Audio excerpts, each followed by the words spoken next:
నా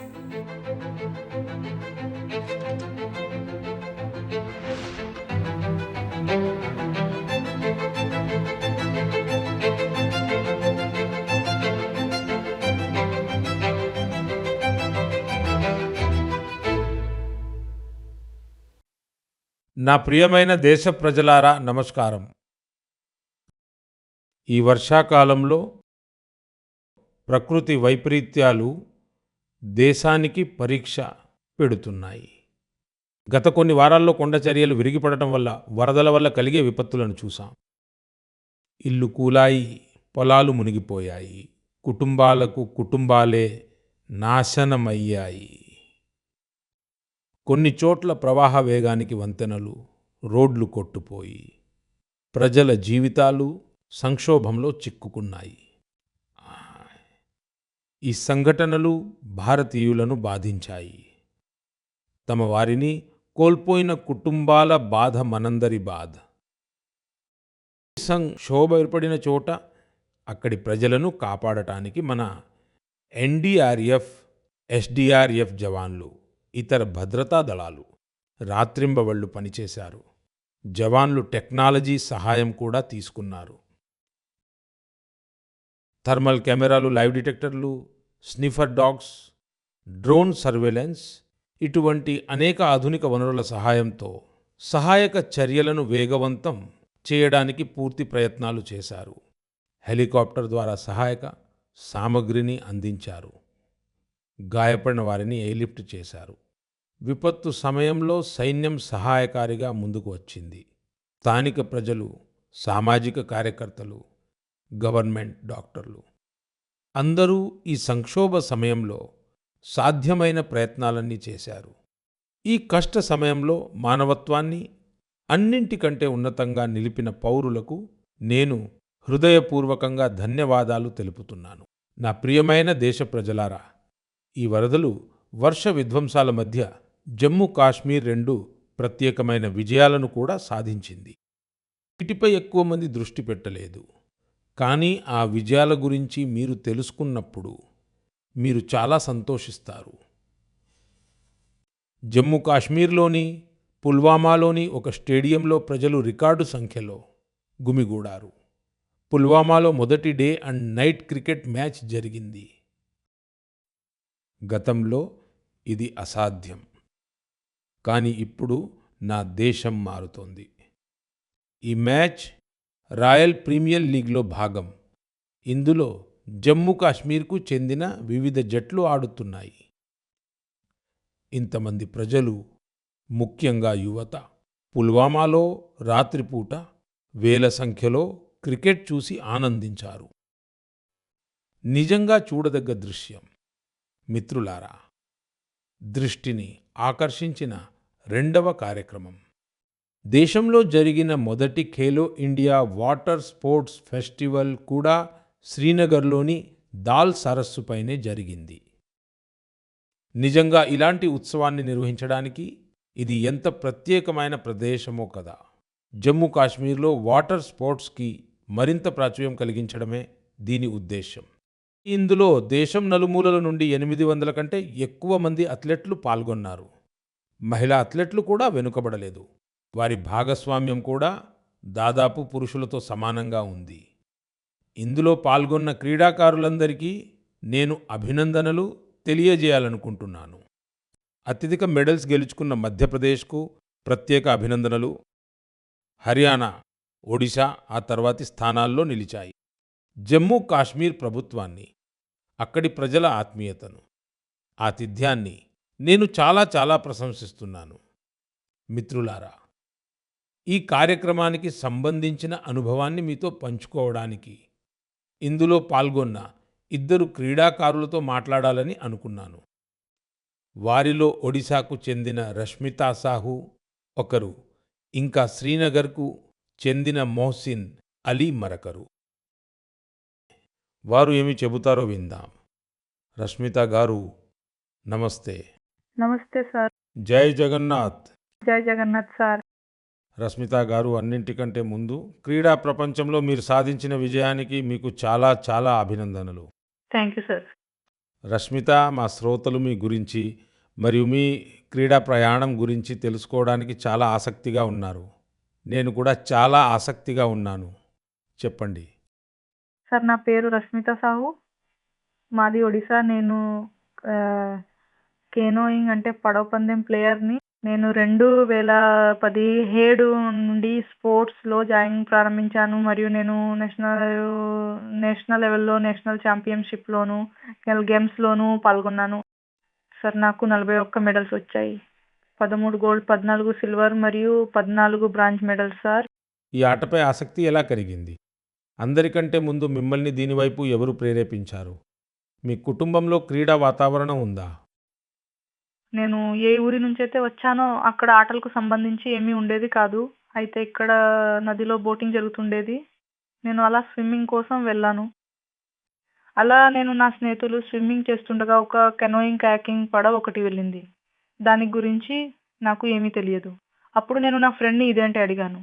అప్పుడు నా ఫ్రెండ్ జగత్పూర్లో సాయి స్పోర్ట్స్ సెంటర్ ఉంది, అక్కడ ఆటలు జరుగుతాయి, నేను కూడా అక్కడికి వెళ్తున్నాను అన్నారు. నాకు చాలా ఇంట్రెస్టింగ్గా అనిపించింది. అసలు ఇది ఏంటో నాకు తెలియదు కూడా. ఈ నీళ్ళలో పిల్లలు ఏం చేస్తారు? బోటింగ్ నేను కూడా వస్తాను, ఎలా వెళ్ళాలి నాకు కూడా చెప్పు అని అడిగాను. అక్కడికి వెళ్ళి మాట్లాడు అని చెప్పింది.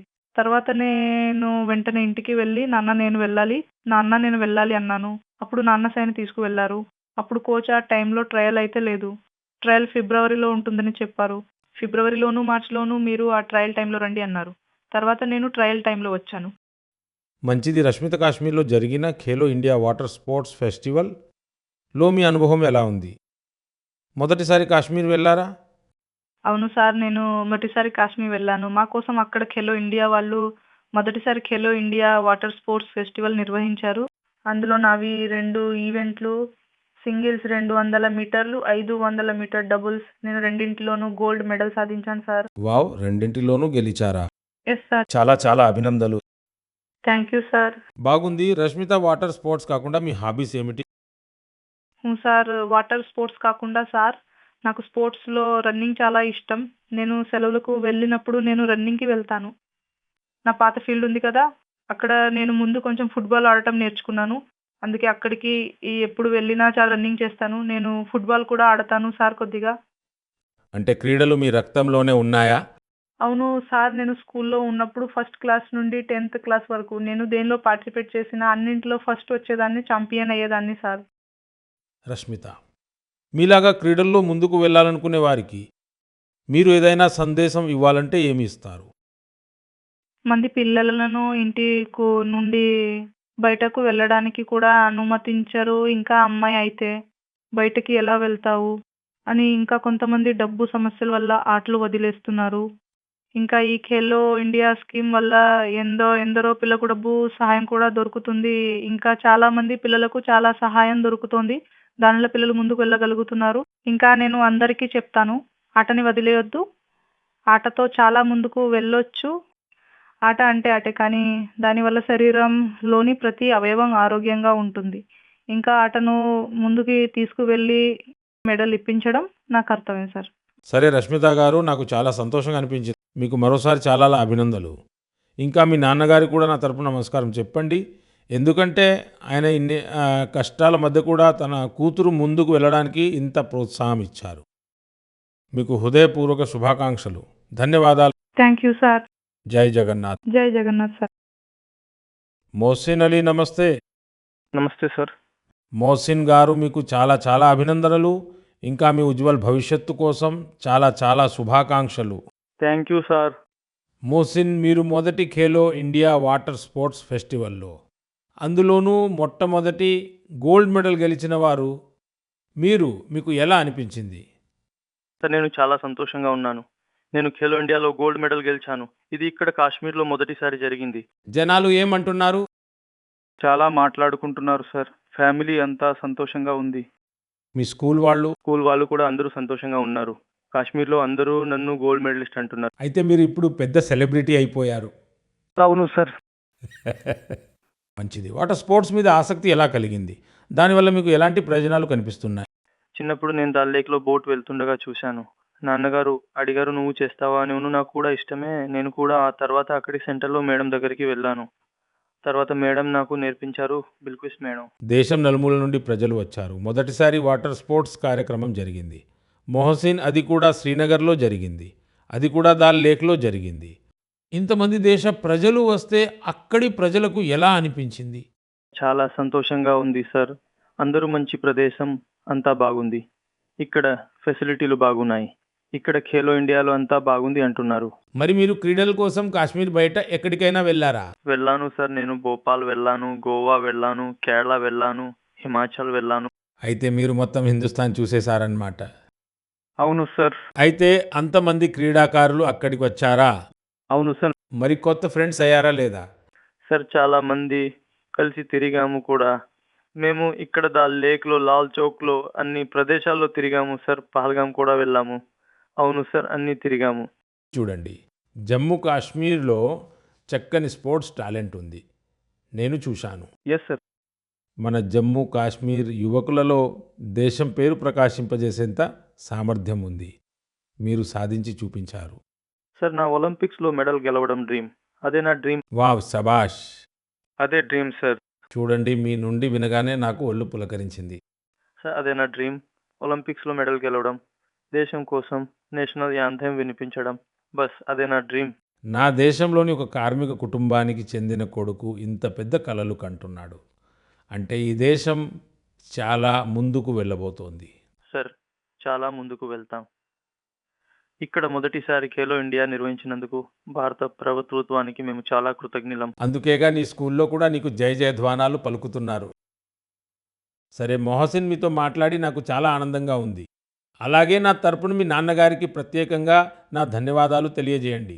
ఆయన కూలీ జీవితం గడిపినా కూడా మీ జీవితాన్ని నిర్మించారు. అలాగే మీరు మీ నాన్నగారి మాట మీద ఏమాత్రం విశ్రాంతి తీసుకోకుండా 10 సంవత్సరాలుగా తపస్సు చేశారు. ఇది ఒక క్రీడాకారుడికి చాలా పెద్ద ప్రేరణ. ఇంకా మీ కోచ్కి కూడా నేను చాలా అభినందనలు తెలుపుతున్నాను. వారు మీతో సమానంగా కష్టపడ్డారు. నా తరపున మనపూర్వక శుభాకాంక్షలు. చాలా అభినందనలు భయ్యా. Thank you sir. Namaskar sir. జై హింద్. మిత్రులారా, ఏక్ భారత్ శ్రేష్ఠ భారత్ అనే భావన దేశ ఐక్యతకు, దేశ అభివృద్ధికి చాలా అవసరం.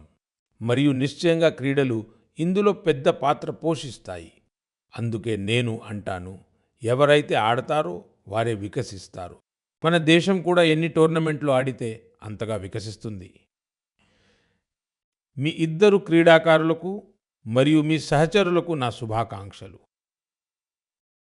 నా ప్రియమైన దేశవాసులారా, మీరు యూపీఎస్సీ పేరు తప్పకుండా వినే ఉంటారు. ఈ సంస్థ దేశంలోని అత్యంత కఠినమైన పరీక్షలలో ఒకటైన సివిల్ సర్వీసెస్ ఎగ్జామ్ను కూడా నిర్వహిస్తుంది. మనమందరం సివిల్ సర్వీసెస్ టాపర్ యొక్క స్ఫూర్తిదాయకమైన మాటలను చాలాసార్లు విన్నాము. యువకులు ఎంతో కష్టపడి చదువుకున్న తర్వాత తమ కష్టంతో ఈ సర్వీస్లో స్థానం సంపాదిస్తారు. కానీ మిత్రులారా, యూపీఎస్సీ పరీక్షకు సంబంధించి మరో నిజం కూడా ఉంది. వేల మంది అభ్యర్థులు ఉంటారు. వారు చాలా సమర్థులు. వారి కష్టం కూడా ఎవరికీ తక్కువ కాదు. కానీ స్వల్ప తేడాతో వారు చివరి జాబితాకు చేరుకోలేరు. ఈ అభ్యర్థులు ఇతర పరీక్షల కోసం కొత్తగా సిద్ధం కావాల్సి వస్తుంది. ఇందులో వారి సమయం, డబ్బు రెండూ ఖర్చయ్యేవి. అందుకే ఇప్పుడు అలాంటి ప్రతిభావంతులైన విద్యార్థుల కోసం కూడా ఒక డిజిటల్ ప్లాట్ఫామ్ తయారు చేయబడింది. మరియు దాని పేరు ప్రతిభా సేతు. ప్రతిభా సేతులో యూపీఎస్సీలోని వేర్వేరు పరీక్షల యొక్క అన్ని దశలను పాసే మెరిట్ లిస్ట్లో వారి పేరు రాని అభ్యర్థుల డేటా ఉంచబడింది. ఈ పోర్టల్లో 10,000 కంటే ఎక్కువ మంది ప్రతిభావంతులైన యువకుల డేటా బ్యాంక్ అందుబాటులో ఉంది. కొందరు సివిల్ సర్వీసెస్కి సిద్ధమవుతున్నారు. కొందరు ఇంజనీరింగ్ సర్వీసెస్లోకి వెళ్ళాలనుకున్నారు. కొందరు మెడికల్ సర్వీసెస్లోని ప్రతి దశ దాటారు. కానీ ఫైనల్లో సెలెక్ట్ అవ్వలేదు. అలాంటి అభ్యర్థులందరి సమాచారం ఇప్పుడు ప్రతిభా సేతు పోర్టల్లో అందుబాటులో ఉంచబడుతోంది. ఈ పోర్టల్ నుండి ప్రైవేట్ కంపెనీలు ఈ ప్రతిభావంతులైన విద్యార్థుల సమాచారాన్ని తీసుకుని వారికి తమ సంస్థలలో రిక్రూట్ చేసుకోగలిగేలా. మిత్రులారా, ఈ ప్రయత్నం యొక్క ఫలితాలు కూడా రావడం మొదలయ్యాయి. వందలాది మంది అభ్యర్థులకు ఈ పోర్టల్ సహాయంతో వెంటనే ఉద్యోగం లభించింది. అలాగే స్వల్ప తేడాతో ఆగిపోయిన ఆ యువకులు ఇప్పుడు కొత్త ఆత్మవిశ్వాసంతో ముందుకు సాగుతున్నారు. నా ప్రియమైన దేశవాసులారా, ఈరోజు ప్రపంచం మొత్తం దృష్టి భారతదేశం వైపు ఉంది. మన దేశంలో ఉన్న అవకాశాల ప్రపంచం దృష్టి పెట్టింది.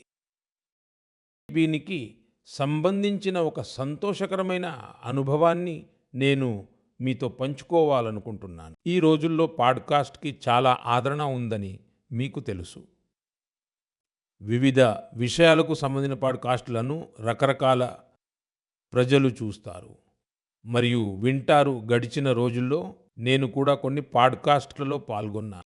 అటువంటి ఒక పాడ్కాస్ట్ ప్రపంచంలోని చాలా ఫేమస్ పాడ్కాస్టర్ లెక్స్ ఫ్రీడ్మాన్తో జరిగింది.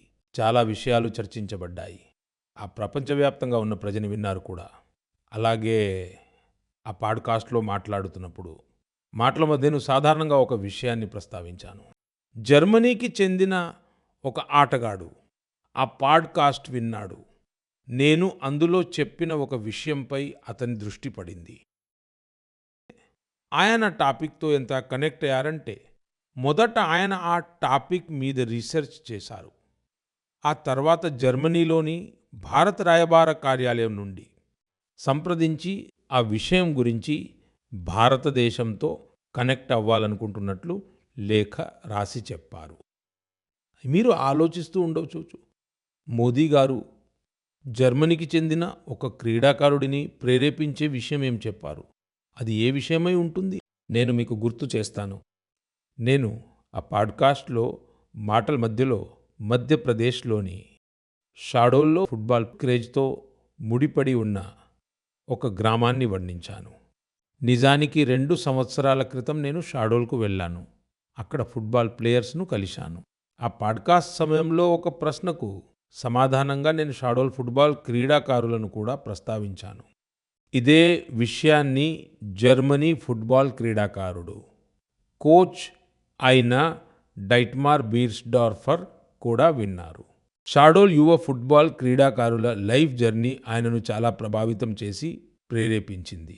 నిజంగా అక్కడి ప్రతిభావంతులైన ఫుట్బాల్ క్రీడాకారులు ఇతర దేశాల దృష్టిని ఆకర్షిస్తారని ఎవరో ఊహించలేదు. ఇప్పుడు జర్మనీకి చెందిన ఈ కోచ్ షాడోల్కు చెందిన కొంతమందికి క్రీడాకారులోని ఒక అకాడమీలో ట్రైనింగ్ ఇవ్వడానికి ముందుకొచ్చారు. దీని తర్వాత మధ్యప్రదేశ్ ప్రభుత్వం కూడా ఆయనను సంప్రదించింది. త్వరలో షాడోల్కు చెందిన మా యువ మిత్రులు కొందరు ట్రైనింగ్ కోర్స్ కోసం జర్మనీ వెళ్తారు. భారతదేశంలో ఫుట్బాల్కి ప్రజాదరణ నిరంతరం పెరుగుతోందని చూసి నేను కూడా చాలా సంతోషిస్తున్నాను.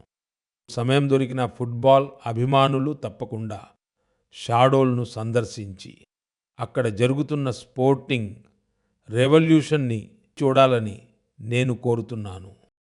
ప్రియమైన దేశ ప్రజలారా, సూరత్లో నివసించే జితేంద్ర సింగ్ రాథోడ్ గురించి తెలుసుకుని మీరు చాలా సంతోషిస్తారు. మనసు గర్వంతో నిండిపోతుంది. జితేంద్ర సింగ్ రాథోడ్ ఒక సెక్యూరిటీ గార్డ్ మరియు ఆయన ఒక అద్భుతమైన చొరవ తీసుకున్నారు. దేశభక్తులందరికీ అది గొప్ప ప్రేరణ.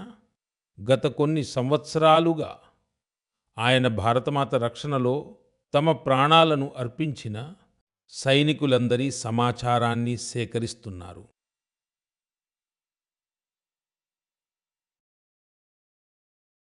వారి దగ్గర మొదటి ప్రపంచ యుద్ధం నుండి అమరులైన వేలాది మంది వీర జవాన్ల గురించిన సమాచారం ఉంది. వారి దగ్గర అమరవీరుల వేలాది ఛాయాచిత్రాలు కూడా ఉన్నాయి. ఒకసారి ఒక అమరవీరుడి తండ్రి చెప్పిన మాటలు ఆయన హృదయాన్ని తాకాయి. ఆ అమరవీరుడి తండ్రి అన్నారు, కొడుకు పోతే ఏమైంది, దేశం సురక్షితంగా ఉంది కదా. ఈ ఒక్క మాట జితేంద్ర సింగ్ గారి మనసులో దేశభక్తి అనే ఒక అద్భుతమైన జ్వాలని నింపింది. ఈరోజు ఆయన అనేక మంది అమరవీరుల కుటుంబాలతో సంప్రదింపులు జరుపుతున్నారు. ఆయన దాదాపు 2,500 మంది అమరవీరుల తల్లిదండ్రుల పాదాల మట్టిని కూడా తన దగ్గర పెట్టుకున్నారు. సాయుధ దళాల పట్ల ఆయనకున్న ప్రగాఢమైన ప్రేమకు, అనుబంధానికి ఇది ఒక సజీవ ఉదాహరణ. జితేంద్ర గారి జీవితం మనకు దేశభక్తి యొక్క నిజమైన పాఠాన్ని నేర్పుతుంది. నా ప్రియమైన దేశవాసులారా, ఈ రోజుల్లో మీరు చూసే ఉంటారు, ఇళ్ల పైకప్పులపైన, పెద్ద భవనాలపైన, గవర్నమెంట్ ఆఫీసులపైన సోలార్ ప్యానెళ్లు మెరుస్తూ కనిపిస్తాయి. ప్రజలు ఇప్పుడు దీని ప్రాముఖ్యతను అర్థం చేసుకుంటున్నారు మరియు విశాల హృదయంతో స్వీకరిస్తున్నారు. మన దేశంపై సూర్యభగవానుడికి ఇంత దయ ఉంది. మరి ఆయన ఇచ్చిన ఆ శక్తిని మనం ఎందుకు పూర్తిగా ఉపయోగించుకోకూడదు? మిత్రులారా, సోలార్ పవర్ వల్ల రైతుల జీవితాలు కూడా మారుతున్నాయి. అవే పొలాలు, అదే కష్టం, వాళ్లే రైతులు. కానీ ఇప్పుడు కష్టానికి ప్రతిఫలం చాలా ఎక్కువగా ఉంది. ఈ మార్పు సోలార్ పంప్ మరియు సోలార్ రైస్ మిల్ నుండి వస్తోంది. ఈరోజు దేశంలోని అనేక రాష్ట్రాల్లో వందలాది సోలార్ రైస్ మిల్లులు ఏర్పాటు చేయబడ్డాయి. ఈ సోలార్ రైస్ మిల్లులు రైతుల ఆదాయంతో పాటు వారి ముఖాల్లో కాంతిని కూడా పెంచాయి. మిత్రులారా, బీహార్కు చెందిన దేవకి గారు సోలార్ పంప్తో గ్రామం యొక్క తలరాతను మార్చేశారు. ముజఫర్పూర్లోని రతన్పురా గ్రామానికి చెందిన దేవకి గారిని ప్రజలు ఇప్పుడు ప్రేమగా సోలార్ దీదీ అని పిలుస్తారు. దేవకి గారి జీవితం పూల పాన్పు కాదు. చిన్న వయసులోనే పెళ్లి అయిపోయింది. ఒక చిన్న పొలం, 4 పిల్లల బాధ్యత మరియు భవిష్యత్తుపై స్పష్టమైన చిత్రం లేదు. కానీ ఆమె ధైర్యం ఎప్పుడూ సడలలేదు. ఆమె ఒక సెల్ఫ్ హెల్ప్ గ్రూప్లో చేరారు. అక్కడే ఆమెకు సోలార్ పంప్ గురించి సమాచారం లభించింది. ఆమె సోలార్ పంప్ కోసం ప్రయత్నాలు మొదలుపెట్టారు మరియు అందులో సఫలమయ్యారు కూడా. సోలార్ దీదీ యొక్క సోలార్ పంప్ ఆ తర్వాత గ్రామం రూపురేఖలనే మార్చేసింది. ఇంతకుముందు కొన్ని ఎకరాల భూమికి మాత్రమే సాగునీరు అందేది. ఇప్పుడు సోలార్ దీదీ యొక్క సోలార్ పంప్తో 40 ఎకరాలకు పైగా ప్రాంతానికి నీరు అందుతోంది. సోలార్ దీదీ యొక్క ప్రచారంలో గ్రామంలోని ఇతర రైతులు కూడా చేరారు. వారి పంటలు పచ్చగా మారడం ప్రారంభించాయి. ఆదాయం పెరగడం మొదలైంది. మిత్రులారా, ఇంతకుముందు దేవకి గారి జీవితం 4 గోడలకే పరిమితమై ఉండేది. కానీ ఈరోజు ఆమె పూర్తి ఆత్మవిశ్వాసంతో తన పని చేసుకుంటున్నారు. సోలార్ దీదీగా డబ్బు సంపాదిస్తున్నారు. మరియు అత్యంత ఆసక్తికరమైన విషయం ఏమిటంటే, ఆమె ఆ ప్రాంతంలోని రైతుల నుండి యూపీఐ ద్వారా పేమెంట్ తీసుకుంటారు. ఇప్పుడు గ్రామం ప్రజలంతా ఆమెను చాలా గౌరవంగా చూస్తున్నారు. ఆమె కఠోర శ్రమ మరియు దూరదృష్టి సౌరశక్తి కేవలం విద్యుత్ సాధన మాత్రమే కాదు, ఇది గ్రామాలలో కొత్త వెలుగును తీసుకువచ్చే ఒక కొత్త శక్తి కూడా అని నిరూపించాయి. నా ప్రియమైన దేశవాసులారా, సెప్టెంబర్ 15న భారతదేశపు గొప్ప ఇంజనీర్ మోక్షగుండం విశ్వేశ్వరయ్య గారి పుట్టినరోజు. ఆ రోజును మనం ఇంజనీర్స్ డేగా జరుపుకుంటాము. ఇంజనీర్లు కేవలం మెషిన్లను తయారు చేయరు. వారు కలలను నిజం చేసే కర్మయోగులు. నేను భారతదేశంలోని ప్రతి ఇంజనీర్ని అభినందిస్తున్నాను. వారికి నా శుభాకాంక్షలు తెలియజేస్తున్నా. మిత్రులారా, సెప్టెంబర్లోనే భగవాన్ విశ్వకర్మ పూజ యొక్క పవిత్ర సందర్భం కూడా రాబోతోంది. 17 సెప్టెంబర్న విశ్వకర్మ జయంతి. ఈరోజు మన ఆ విశ్వకర్మ సోదరులకు కూడా అంకితం. ఎవరైతే సాంప్రదాయ చేతివృత్తులు, నైపుణ్యం మరియు జ్ఞాన విజ్ఞానాన్ని నిరంతరం ఒక తరం నుండి మరో తరానికి అందిస్తున్నారు. మన వడ్రంగులు, కమ్మరులు, స్వర్ణకారులు, కుమ్మరులు, శిల్పులు, కార్పెంటర్లు మరియు మేస్త్రీలు ఎల్లప్పుడూ భారతదేశ శ్రేయస్సుకు పునాదిగా ఉన్నారు.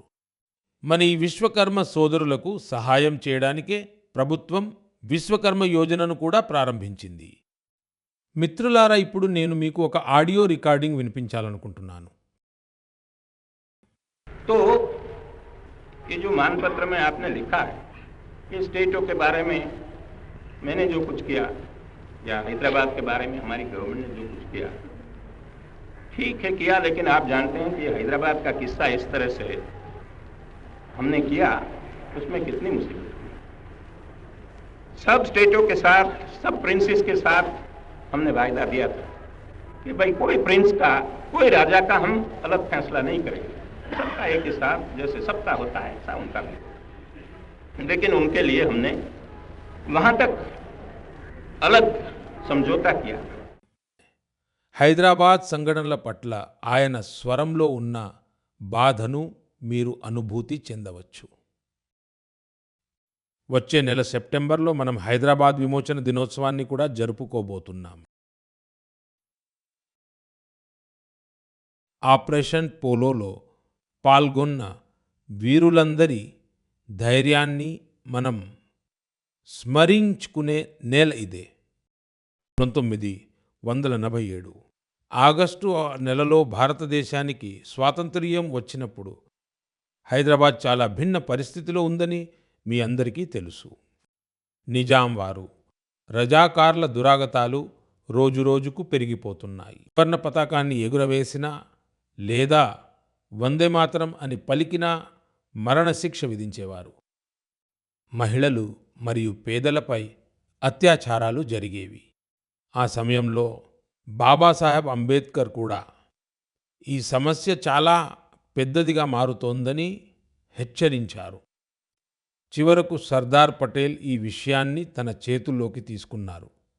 ఆయన ఆపరేషన్ పోలో ప్రారంభించడానికి ప్రభుత్వాన్ని సిద్ధం చేశారు. రికార్డు సమయంలో మన సైన్యాలు హైదరాబాదు నిజాంతృత్వం నుండి విడిపించి భారతదేశంలో ఒక భాగంగా చేశాయి. దేశం మొత్తం ఈ విజయాన్ని ఉత్సవంగా జరుపుకుంది. నా ప్రియమైన దేశ ప్రజలారా, మీరు ప్రపంచంలోని ఏ మూలకు వెళ్ళినా అక్కడ మీకు భారతీయ సంస్కృతి ప్రభావం తప్పక కనిపిస్తుంది. ఈ ప్రభావం కేవలం ప్రపంచంలోని పెద్ద నగరాలకే పరిమితం కాదు, చిన్న చిన్న పట్టణాలలో కూడా చూడవచ్చు. ఇటలీలోని క్యాంప్ రొటోండో అనే ఒక చిన్న పట్టణంలో ఇలాంటిదే కనిపించింది. ఇక్కడ మహర్షి వాల్మీకి గారి విగ్రహాన్ని ఆవిష్కరించారు. ఈ కార్యక్రమంలో స్థానిక మేయర్తో పాటు ఆ ప్రాంతానికి చెందిన అనేక ముఖ్యమైన వ్యక్తులు కూడా పాల్గొన్నారు. భారతీయ సంతతి ప్రజలు క్యాంప్ రొటోండోలో మహర్షి వాల్మీకి గారి విగ్రహాన్ని ఏర్పాటు చేయడం చాలా సంతోషంగా ఉంది. మహర్షి వాల్మీకి సందేశాలు మనందరికీ ఎంతో స్ఫూర్తినిస్తాయి. మిత్రులారా, ఈ నెల ప్రారంభంలో కెనడాలోని మిస్సిసాగాలో శ్రీరామ 51 అడుగుల ఎత్తైన విగ్రహాన్ని కూడా ఆవిష్కరించారు. ఈ కార్యక్రమం పట్ల ప్రజల్లో చాలా ఉత్సాహం కనిపించింది. శ్రీరామచంద్రుని భవ్యమైన విగ్రహం వీడియోలను సోషల్ మీడియాలో విపరీతంగా షేర్ చేశారు. రామాయణం పట్ల, భారతీయ సంస్కృతి పట్ల ఉన్న ఈ ప్రేమ ఇప్పుడు ప్రపంచంలోని ప్రతి మూలకు చేరుకుంటోంది. రష్యాలో వ్లాడివోస్టాక్ అనే ఒక ప్రసిద్ధ ప్రదేశం ఉంది. చాలా మందికి ఇది ఒక ప్రదేశంగా తెలుసు. అక్కడ శీతాకాలంలో టెంపరేచర్ -20 నుండి -30 డిగ్రీల సెల్సియస్ వరకు పడిపోతుంది. ఈ నెలలో వ్లాడివోస్టాక్లో ఒక ప్రత్యేకమైన ప్రదర్శన జరిగింది. ఇందులో రష్యన్ పిల్లలు రామాయణంలోని వివిధ థీమ్లపై వేసిన పెయింటింగ్లను కూడా ప్రదర్శించారు.